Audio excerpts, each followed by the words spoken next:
Hey everyone, and welcome back to Nutty Chess Tips with me, Nutty T. Today I'm going to show you some tactical lines on how to beat the Traxler. So, as usual, check it out. First moves on the table: e4, e5, knight f3, knight c6, bishop c4, knight f6, and now we go in with knight g5. The Traxler Counter-Attack goes as follows: bishop c5, and now they're eyeing up the f-pawn. The best move here is actually bishop takes on f7. The king usually moves to e7, and then we simply move the bishop back. So we're looking at d6, knight back to f3 and castling. And we're just in a comfortable position here. But what if you want to make your opponent squirm? Now we just take the pawn with the knight. And now your opponents will usually sacrifice this bishop on f2. This is what your opponent wants you to do, is take this bishop. And now obviously they have some sneaky lines. Check with the knight on e4. Now, if we go back to somewhere like e1, this is just bad for white. They come in with the check with the queen on h4, and now they're looking for checkmate in 1 on f2. If we move to e2, they simply come in with the check with the queen on f2. We need to go to d3. And now they check us with the knight on c5. We move to c3. And now, as you can see, this is just losing for white, because your opponent will usually go checkmate with the queen on d4. So,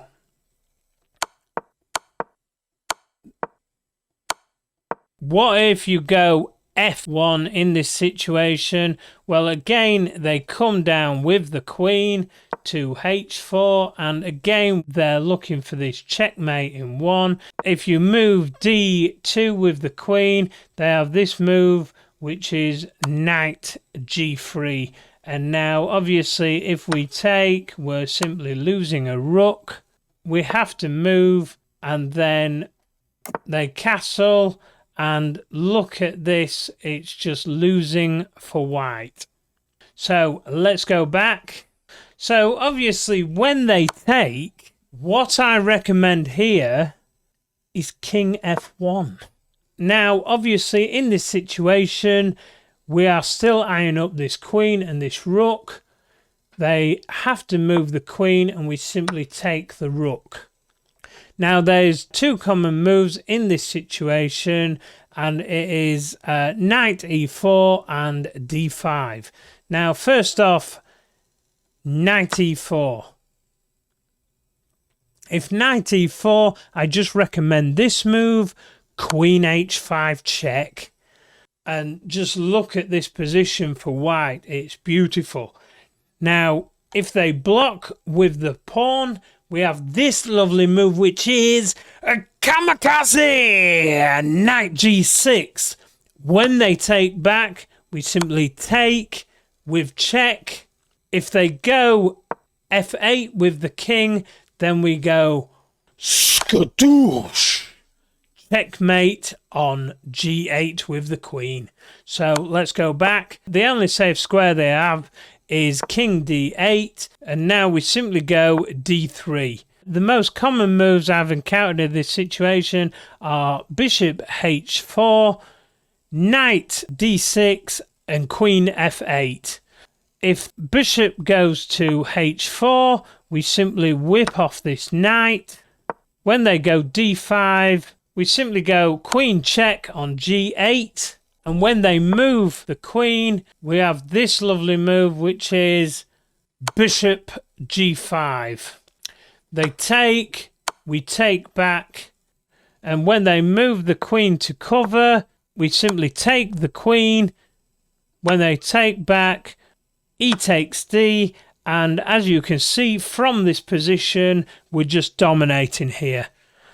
So let's go back. If the queen goes to f8, we simply take off this knight, and when the bishop moves to safety, we simply go e2, looking to get to d1. If they move in for the check with knight d4, we simply go to safety to d1, and as you can see, this rook is coming over to threaten the queen. We're simply winning here. So let's go back, and the final move in this situation, knight d6. Can you spot the move here? It is bishop g5. And as you can see, this queen is now gone. So that is just winning for white. So what if in this position your opponent goes d5? I don't recommend taking with the bishop because this is just losing. I'll just show you this line. If you take with the bishop, they come in with this move, which is bishop g4, and as you can see, this queen is now trapped and we're losing. So in this situation, we'd always take back with the pawn.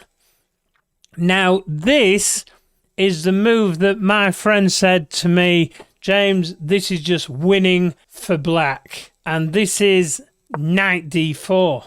Now obviously this is a good position for black, no mistaking. But the most common mistake is, yes, they're looking for this maneuver to trap the queen, and most people will usually do this move to get the queen to safety. This move to c3 is just a mistake, and I'll show you the line, because they simply come in with the bishop. Either way, we go queen a4 check, they simply cover with the knight, and then when we take the knight, they have this lovely move, which is queen f6. And as you can see, we're just losing badly here. So don't get panicked by this knight move. I showed this little maneuver to my friend over the board, and he was gobsmacked. And that is d6. Now there's two moves they usually do here. They usually take with the pawn or take with the queen. First off, I'll show you taking with the queen. Obviously this bishop's in danger, but the queen has got this square lined up on d4 where the knight is. So you've got to be very careful with this. I'll just show you an example line. If you take, now they simply come in with the bishop. Now if we go to e1 or f1, it's just losing. So we go to e1, and as you can see, there is this fork with the knight on c2. So this is just losing for white. Again, if we go f1, this is even worse, because we have this check with the knight on e4. King moves to safety to g1. There is this move, knight e2. And either way, we're losing. If we take with the queen, we simply lose the queen. If we take with the bishop, there is simply this move, check with the queen on d4, and obviously the only move we have got here is queen f2, and then they simply come in with the checkmate with the queen. So that is why when the queen takes, we do not want to take. Instead, when the queen takes, we have this in-between move, which is c3. And now both pieces are in danger. You usually see knight f5, and now we have this lovely check with bishop f7. When they move out of danger, we simply whip off this bishop. And now, as you can see, this space is guarded by the pawn. If they go queen c5, we simply have d4. And if e takes d, now we have rook e1. And just look at this position compared to white. So in this situation, you'll probably see bishop d7 looking to take this knight out. We still go rook e1. And now if they take the knight, we simply go bishop b3. And now after king d8, we simply get the king to safety with g1. And as you can see, we're up material here and we're just winning. So let's go back. What if your opponent takes with the pawn?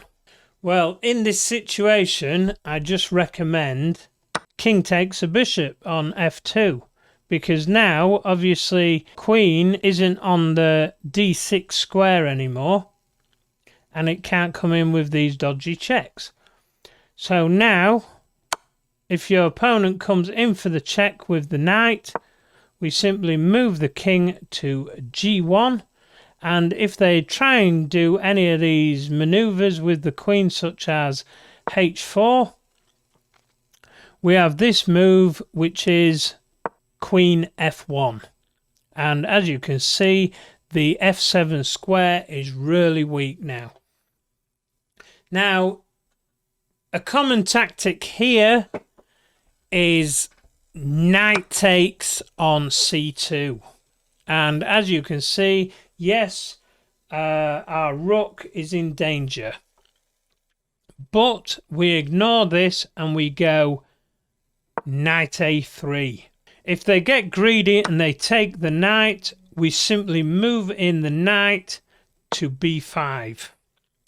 And as you can see, we're looking at forking the king and the rook. If the king moves to d8, I recommend this move, queen f8 check. Now, if king moves to d7, we simply take the pawn on g7 with check. If the king moves to d8, we have this lovely move, knight f7. When the king moves again, knight e5. When the king moves to e8, we have this lovely move, king f7 check. And when the king moves to the only available square, which is d8, we simply go oosh, checkmate with the queen on f8. So let's go back. So what if after this move the queen just covers?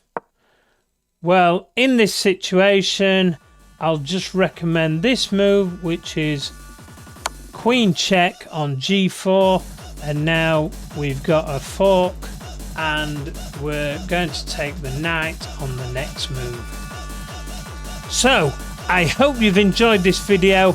Don't forget to like and subscribe. Let me know what you think in the comments below. Don't forget to check out the other videos, and it's nice.